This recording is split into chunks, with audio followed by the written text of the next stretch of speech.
40ជាងលេងបានអត់អាយុប៉ុន្មានក៏លេងបានដែរឲ្យតែយើងនៅចង់លេងវាអត់ប្រកាន់ទៅលើអាយុទេតែសំខាន់គ្រាន់តែចង់ប្រាំថាលេងនៅក្នុង App វាមិនមែនមានន័យថាយើងលេងថ្ងៃហ្នឹងក៏ជួបដៃគូដែលយើងពេញចិត្តហើយបានរៀបការគ្នាភ្លាមៗដែរអ្នកខ្លះលឿនមែនជួបចូលទៅលេងថ្ងៃទី1ជួបអ្នកទី1ហើយក៏បានរៀបការក៏មានប៉ុន្តែអ្នកដែលលេងឡើងប្រហែលឆ្នាំហើយនៅមិនទាន់បានជួបគូដែលពេញចិត្តក៏មានចឹងកុំរំពឹងលឿនពេកហើយកុំរំពឹងថាយើងនឹងបានដៃគូល្អពីក្នុងនឹងព្រោះពេលខ្លះយើងអាចជួបមនុស្សល្អតែពេលខ្លះក៏យើងជួបមនុស្សអត់ល្អដែរចឹងកុំ expect លើអីមួយខ្លាំងពេកវាគ្រាន់តែជាការកម្សាន្តទេអូខេមួយហើយទី2អាយុ40ជាងមិត្តភក្តិខ្ញុំអាយុ44គាត់រៀបការមួយជនជាតិអាមេរិកកាលពី2ឆ្នាំទៅគាត់44ចឹងឥឡូវគាត់46ហើយមិត្តភក្តិខ្ញុំស្រីហ្នឹងណាហើយពេលដែលខាងប្រុសស្នើសុំគាត់ភ្ជាប់ពាក្យមែនទេសុំគាត់រៀបការនៅមុខសមុទ្រណាគាត់បានលុតជង្គង់ហើយសុំខាងស្រីរៀបការនៅសមុទ្រខ្មែរយើងនេះនៅក្រុងសីហនុហើយទៅពួកគាត់ស្រឡាញ់គ្នានិយាយមែនហើយបន្ទាប់មកមួយខែជាងក្រោយមកខាងស្រីក៏ធ្វើតេស្តឃើញថាខ្លួនឯងកើតជំងឺមហារីកដំណាក់កាលទី3មហារីកដោះហើយបន្ទាប់មកភ្លាមៗនោះគាត់ក៏សម្រេចចិត្តវះកាត់ដោះមួយចំហៀងចោលហើយបន្ទាប់មកទៀតគាត់បាញ់គីមីគាត់ចំណាយលុយច្រើនមែនទែនពេលហ្នឹងព្រោះគាត់ពេលហ្នឹងគាត់អត់មានបានបោះសសរអីដែរគាត់ចំណាយច្រើនខ្ទង់ម៉ឺនហើយខាងប្រុសនោះក៏ជួយខ្លះខាងប្រុសក៏មិនមែនជាអ្នកមានអីប្រមាណដែរតែក៏មិនក្រដែរចង់និយាយថាមធ្យមបន្ទាប់មកទៀតមិត្តភក្តិខ្ញុំប្រាប់ទៅខាងប្រុសថាចេឈប់ស្រឡាញ់ខ្ញុំទៅ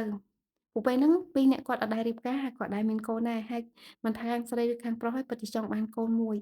ហើយមិត្តភក្តិខ្ញុំបាននិយាយថាគាត់សុំខាងប្រុសបែកពីព្រោះគាត់អត់អាចមានកូនហើយគាត់ក៏លែងស្អាតព្រោះពេលបាញ់គីមីáស្បែកទៅជាអាក្រក់សក់ទៅជាជ្រុះនិយាយទៅហើយយើងចំណាយក៏ច្រើនសុខភាពក៏យើងអត់ល្អមិនថារឿងរួមភេទសឹងតែនិយាយថាពិបាកហើយបើរឿងមានកូនគឺដឹងថាអត់ហ្មងព្រោះគាត់40ជាងហើយគ្រាន់តែព្យាបាលជាហើយមិនប្រាកដថាជាទៀតព្រោះដំណាក់កាលទី3មិនមែនប្រាកដថាជាទេហើយទោះបីជាក៏ត្រូវការចំណាយពេលយូរទាំងបាញ់គីមីទាំងបាញ់រ៉ាស៊ីអីចឹងទៅហើយនៅថ្នាំសម្រាប់ព្យាបាលប្រចាំថ្ងៃលេបទៀតដល់ចុងក្រោយខាងប្រុសគឺនៅតែអត់បែកដែររហូតដល់ពួកគាត់បានរៀបការកាល2ឆ្នាំទៅហ្នឹង2ឆ្នាំទៅហ្នឹងពេលដែលគាត់រៀបការខាងស្រីឈរអត់នឹងទេឈរវិលវល់ពួកគាត់ខ្សោយហើយខាងប្រុសទប់ហើយខាងប្រុសលួចជុំពេលហ្នឹងខ្ញុំទៅហែជំនូនដែរខ្ញុំមានអារម្មណ៍ថាខាងប្រុសស្រឡាញ់ខាងស្រីមែនទែនមិនថានៅក្នុងដំណាក់កាលម៉េចទេខាងប្រុសកាលហ្នឹងគាត់អាយុប្រហែល70ហើយមិត្តភក្តិខ្ញុំ44កាលហ្នឹងហើយតែខាងប្រុសផ្ទៃទៅ60ជាងតែមើលទៅគេឡើងមើងហ្មងណាព្រោះគេអតីតទាហាននិយាយទៅមើលទៅរាងគេឡើងហាប់សាច់ដុំបែបហាប់ៗមើលទៅឡើងស្អាតគ្រាន់តែឯងចំណាស់តែស្អាតមែនតែគាត់អត់មានដែរគិតថាបែកគ្នាមួយមិត្តភក្តិខ្ញុំទេឥឡូវហ្នឹងគាត់បានធានាមិត្តភក្តិខ្ញុំទៅដល់អាមេរិកហើយខ្ញុំឆ្ងល់ដែរមិត្តភក្តិខ្ញុំធានាទៅអាមេរិកហ្នឹងលឿនមែនតើកាលពី2ឆ្នាំទៅគាត់ចំណាយពេលនៅជា7ខែ7ខែជាងទេខាងស្ថានទូតទៅហៅទៅសម្ភាសន៍ប៉ុន្តែគាត់ delay ការសម្ភាសន៍ដោយសារពេលហ្នឹងគាត់បាញ់គីមីទៅគាត់ឈឺគាត់ងើបអត់រួចអញ្ចឹងទៅសម្ភាសន៍អត់ដូចជា delay ឡើង2ដងប៉ុន្តែខាងស្ថានទូតអាមេរិកក៏គេអនុគ្រោះដែរមូលហេតុលក្ខខណ្ឌអ្នកដែលមានបញ្ហាសុខភាពគឺគេអនុគ្រោះឲ្យ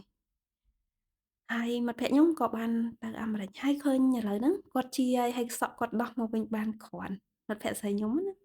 ហើយឃើញគាត់ពោរពេញដោយក្តីសុខហើយគ្រាន់តែគាត់អត់អាចមានកូនបានអញ្ចឹងណាហើយឮថានឹងធានា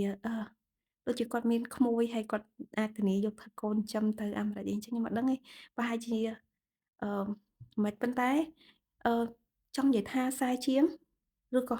50មិនប្រាកដថាយើងរកគូមិនបានតែមិនប្រាកដថាអូ20ជាង30ជាងហ្នឹងយើងត្រូវតែរកគូបានទេខ្ញុំឃើញមិត្តភក្តិខ្ញុំនោះទៅ20ជាងគាត់គាត់លេងក្នុង App ដូចជាប៉ុន្មានឆ្នាំហើយនេះ4-5ឆ្នាំហើយគាត់នៅតែរកដៃគូដែលគាត់អាចរៀបពេលខ្លះគាត់ជួបអ្នកបោកអ្នកខ្លះទៅគាត់មិនជួបអ្នកបោកទេប៉ុន្តែពេលដែលយើងនៅមួយគ្នាឬក៏យើងស្គាល់គ្នាទៅអត់ត្រូវរកគ្នាក៏បែកគ្នាស្រាប់ទៅ4-5ឆ្នាំហើយគាត់នៅតែមិនទាន់អាចរកបានដៃគូល្អ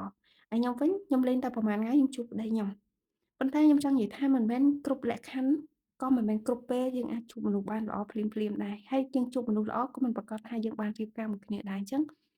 អត់ដាក់សម្ពាធថាអូត្រូវតែចូលលេងត្រូវតែបានដៃគូឯងយើងលេងក៏លេងទៅប៉ុន្តែនោះវាគ្រាន់តែជាការកម្សាន្តមួយក្នុងការជជែកលេងជាមួយអ្នកថ្មីប៉ុន្តែរឿងរៀនសូត្រនិងធ្វើការយើងនៅតែត្រូវតែធ្វើវាអូខេ